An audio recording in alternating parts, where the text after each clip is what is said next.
आपकी जानकारी आप जानकारी चाहते हैं कि ब्लैक फंगस क्या चीज़ है। ये black fungus mucormycosis technical term है।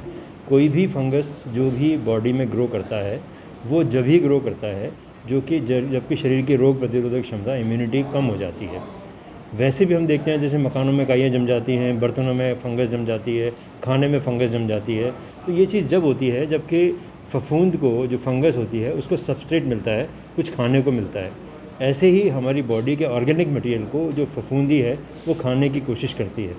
हमारे बॉडी पर कुछ तरह के ऑर्गेनिज्म होते हैं जो कि जिनको हम कहते हैं कॉमन सेल यानी कि वो भी साथ रहते हैं और हम भी साथ रहते हैं।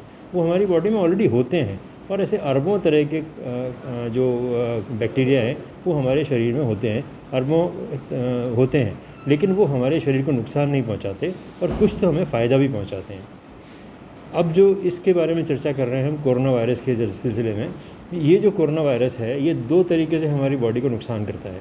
पहला हमारी इम्यूनिटी को कमज़ोर करता है और दूसरा इससे डायबिटीज़ की संभावना बहुत अधिक बढ़ रही है। जिन लोगों को डायबिटीज़ होती है, शुगर की बीमारी होती है, मधुमेह की बीमारी होती है, उनके शरीर में शक्कर की मात्रा, उनके रक्त में शक्कर की मात्रा बढ़ जाती है। हम बड़ी सिंपल सी बात है, इसमें कोई मेडिकल नॉलेज की आवश्यकता नहीं है कि जब चीनी की मात्रा बढ़ जाएगी तो इसका मतलब उसमें इन्फेक्शन की पॉसिबिलिटी भी बढ़ जाएगी। जहाँ भी हम देखते हैं हमारी जो मीठी चीज़ों में जल्दी खराबी आती है एज़ कम्पेयर टू खारी चीज़ों के, नमकीन चीज़ों के। हमारी नमकीन ज़्यादा दिन चलती है, हमारी मिठाई कम दिन चलती है। सिमिलरली जब शरीर में ब्लड में रक्त में शक्कर की मात्रा बढ़ जाती है तो उसमें फंगस के होने की पॉसिबिलिटी भी बढ़ जाती है।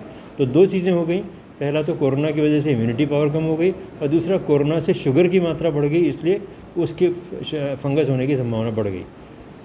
तीसरी बात जो है कि कोरोना के मरीजों को ऑक्सीजन की आवश्यकता होती है बहुत लंबे टाइम तक। कईयों को नहीं होती, कईयों को होती है। जो भर्ती होते हैं उनको ज़्यादा होती है और रादर जो हम उन्हीं को भर्ती करते हैं जिनको ऑक्सीजन की कमी होती है, इनको ऑक्सीजन की ज़रूरत होती है।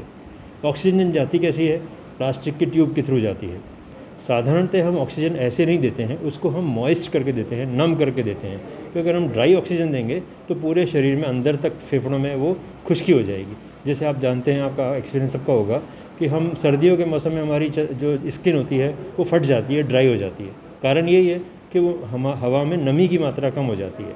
जब मॉइस्चर कम हो जाएगी तो ड्राई हो जाएगी।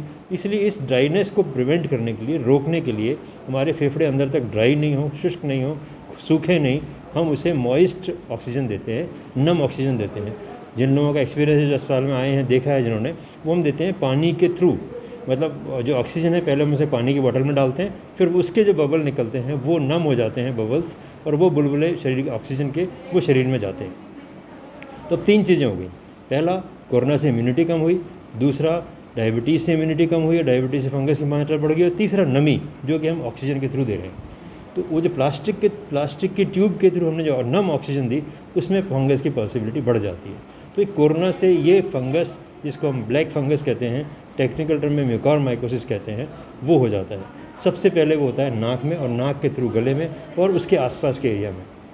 फंगस का आपका सबका घरों में एक्सपीरियंस है। अगर फंगस एक जगह लगी तो बहुत तेज़ी से सब जगह फैलती है। सिमिलरली अगर ये शरीर में एक जगह फंगस लग गई तो ये बहुत तेज़ी से फैलती है, जब तक हमें पता लगता है, जब तक कि इसका बहुत ज़्यादा नुकसान हो चुका होता है। ये आँख में, तलवे में, और जहाँ तक कि हड्डियों को गलाकर ब्रेन तक में चली जाती है और बहुत ख़तरनाक तरीके से बढ़ती है। आइडिया लगता है, जानकारी लगती है, जब तक ये काफ़ी बढ़ चुकी होती है और मरीज़ को हमें खोना पड़ता है। तो इसलिए ऐसे मरीजों को जिनको की संभावना है कि फंगस लगे, हमें 3 चीज़ों का ध्यान रखना चाहिए।